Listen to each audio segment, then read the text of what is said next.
We will embark on the journey of understanding cardinalities today. This is an important topic to help you understand how to model data.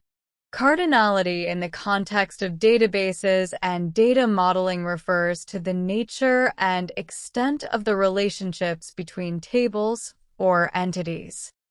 It indicates the number of instances of one entity that can or must be associated with each instance of another entity.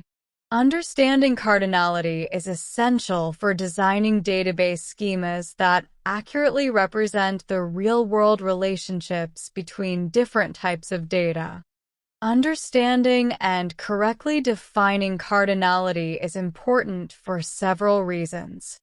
Data integrity ensures that relationships between data entities are maintained accurately, preventing data anomalies and ensuring consistency.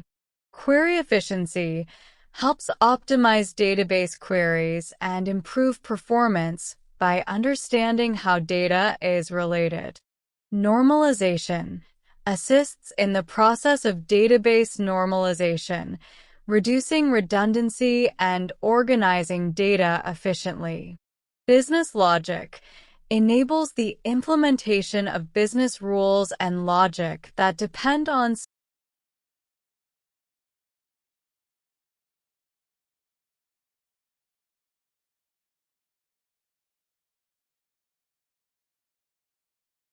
the common cardinality types are one-to-one. Each entity in the relationship will have exactly one related entity. Example, each person has one unique passport. One-to-many. One entity can be related to multiple entities. Example, a single teacher can teach multiple students. Many-to-one. Many entities can be related to a single entity. Example, many employees work in one department. Many-to-many. Multiple entities can be related.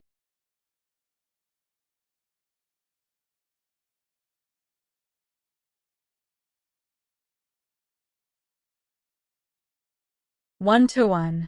Example, each person has one unique passport. Each row in the person table is linked to one unique row in the passport table via the key person_ID. One-to-many. Example, a single teacher can teach multiple students.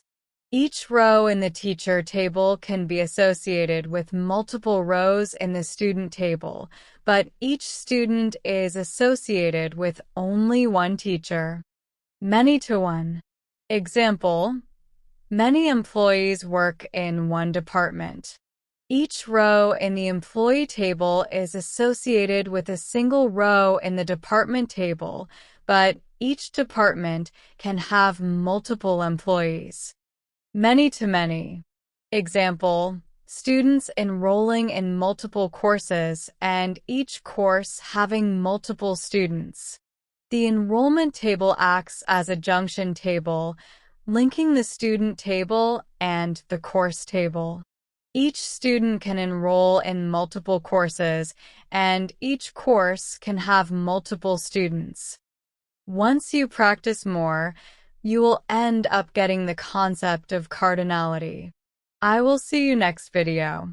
By defining cardinality relationships appropriately, you ensure that your database schema accurately reflects the real-world data and its interrelationships, leading to efficient and effective data management.